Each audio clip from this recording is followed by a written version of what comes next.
Hi, this is Colgan and welcome back to my channel. A word on skim coating. Many of you love to have perfect walls.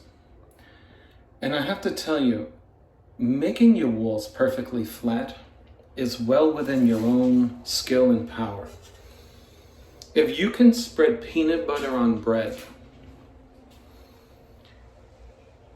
you're doing that action is intended to evenly proportion the spread on your bread throughout the entire piece, right?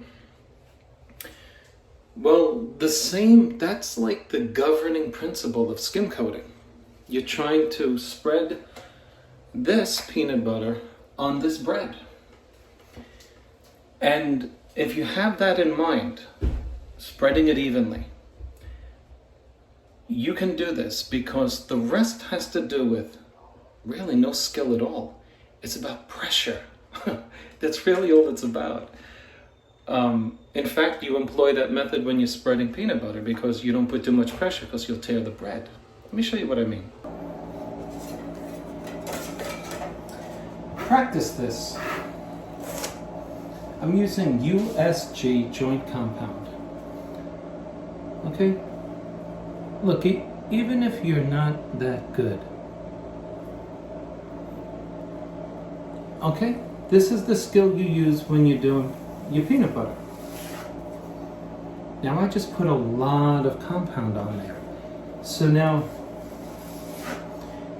consider the angle at which I'm using this spreader or the taping knife. It's not at a 90, it's not 45, but while I'm applying the initial amount to spread it out, I'm using about a 10-degree angle on the wall. Okay, what's 10 degrees? I'll show you this way. Look, this is 90, this is half of it, 45, and this goes all the way up against the wall. And that's how I did it. Okay, because it leaves it thick, because you want to spread as much of this out as you can, so you want it thick initially, just to get it spread out, just like you do with your bread. Now look how thick it is. We can't have that, right? And this is the mistake you're making when you skim coat. You guys are doing it like this, and then you realize there's so many waves in it, you don't realize you created them trying to get rid of waves. The trick to skim coating is putting on as many thin layers as possible. And I'm going to show you how to do that. So the angle, this would completely take most of it off, right? This is a 90. This spreads it, but if you really wanted to make it thin, I'm going to show you what angle you should be using. So 90 would be drastic. You would take it all off practically. But what I want you to use is about 35-degree angle. It keeps it hard up against there, and it only fills in what needs to be filled in. The rest takes it off and brings it back to your hawk. Let me show you what I mean. I'm going to pull it tight. Watch this. And I'm going to use the angle I just showed you. About 35 degrees. Look, I'm doing it backwards. I know you can't see the angle. There's your excess, okay? Now there's no skill in that. There's no skill. It's just understanding what's happening. Let me show you at a different angle, because I want everybody to know how to do this and stop paying people like me to do it. Well, I don't want you to do that, but I do want to tell those who are willing how to do it. Okay, let's understand angles. Okay, this is a 90. My blade is completely at a 90 with that ball. That put nothing on the wall, right? So to spread it, look at that angle. That's just to get it spread out. See that? It's just to spread it out on your surface, that's all. You don't want to be skimming like that. Let's call that spreading. You're not skimming here, you're spreading. Now look at the track marks in it. Look at all the waves in it, right? Look at that. That's not a finished product. Now listen, if you can get the next step, I'm just going to end the video because there's really nothing else to discuss. You spread it at your 10 to 15 degree angle. Okay, too close, your fingers will get mud on them. Look, you spread it out. It remains thick. Now we gotta skim it. Now watch the angle at which I use my taping knife. Look at that angle. Now, let's take a look at what I just did. If you go over that, you're wasting your hard-earned time. It's perfection. You see that line there? It filled that in, whatever that was, from my first coat. Don't keep going over it. In fact, if you put it on thin, guess what you're gonna learn? This is starting to dry right now. Let's do it again. Sorry about the shadows. Let's try to do this from here. Okay, look. Look at the angle. What this angle does, it tells that compound all unnecessary compound is coming off the wall. We don't want it. You don't want this on the wall. You're going to wind up sanding this and being very unhappy. Now let me share with you a trick about this procedure. Do you see how my knife is going over what I already did? Can I tell you a phenomenon? Once your compound is setting up, don't be afraid to pass the knife over it. You're not reskimming it. It doesn't scratch the surface. Watch what I'm saying. I can pass my knife over it and it doesn't affect it. Why do I tell you this? Because you have to now skim here. And you're gonna overlap onto this. If you don't, you're being silly. You gotta overlap.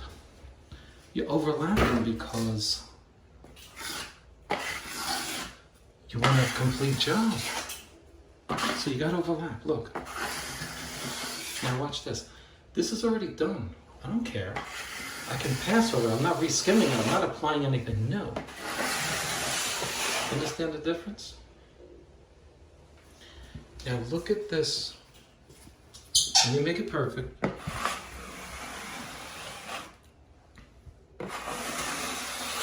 Folks, this is perfect now.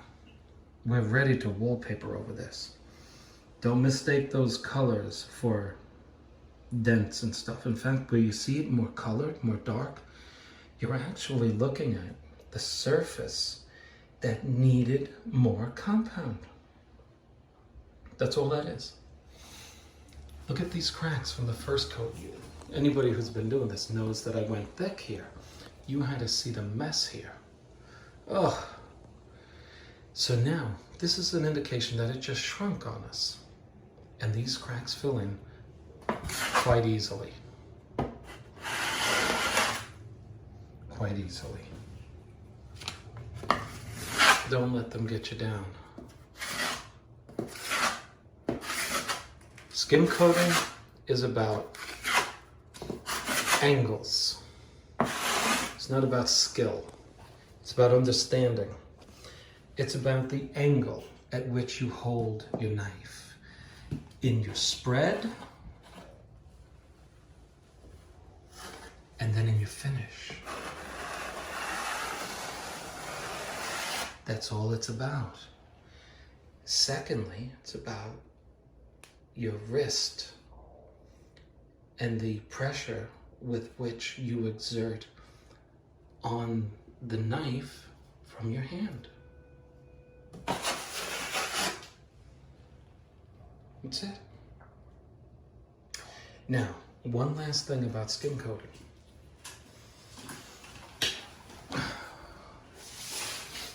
So So we have a line, right? You're gonna get them. Look at that perfection. Now, what about this line? Now I'm going to show you the wrong way to do it, and I'm going to show you the right way to do it. But guess what? You're going to judge which was right or wrong. How do I fill this in? Do I do it top to bottom?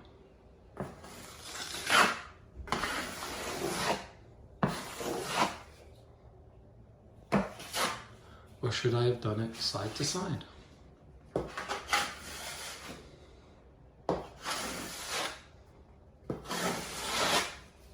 Which way? I'm just talking about the line, not all of this imperfection. If you said this way,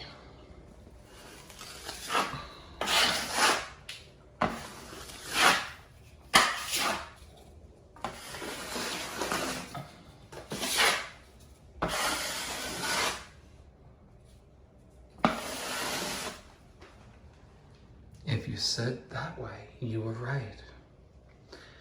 Because what a line means is either you have something that's too low that needs to get filled in, or, now please pay attention, you have something too high toward you that needs to get filled on each side. Either way, you have a valley, and you need to fill in the valley. Now, when you get to do this and you know what you're doing, you'll realize that was a hump. You wouldn't fill in a hump by going across it. You're just going to go over that hump and make it bigger. Going this way fills in the side on the left and on the right of the hump. And that's why you don't have a hump anymore. Consequently, these lines going this way, when this dries, are going to be filled in this way, because we have humps and we have to fill in. You see that dark area? That's what we got to fill in. That's what we got to fill in there. And you don't do it by going over the hump. You go parallel with the hump. You see that void there? That would be filled in going this way, because it's a void, it's a valley. And there you have it. Those are my tips to you for skim coating. If you can do this, you can skim coat. It's really that simple. Thanks for watching. I'll see you on the next one. I'm just about ready to paper.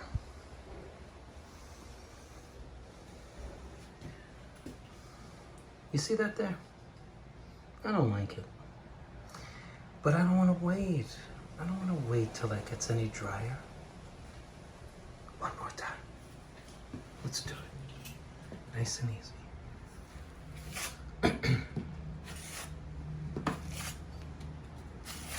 You can do this. Come on now. Okay, now. How do you like it so far? You like it? Me too. Let's get those lines out.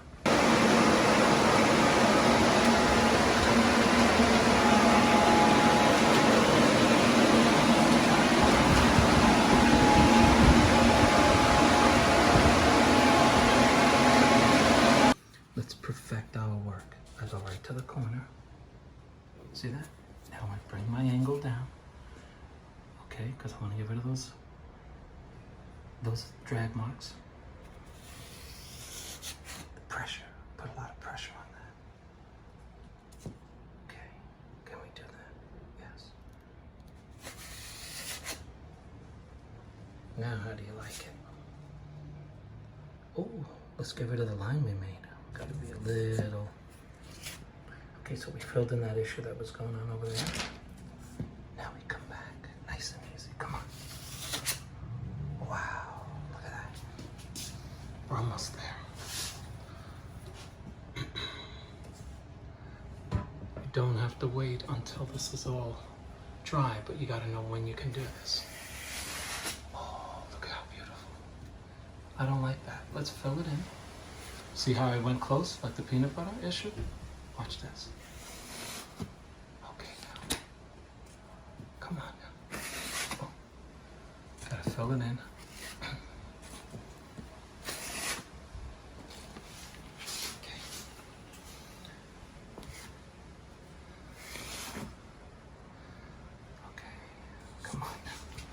Trying to show you that you don't have to wait in between coats. This is a challenge right here.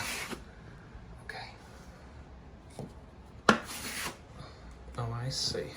This trim is on an angle. I'm good with that. See that? I'm not going to sacrifice. Okay.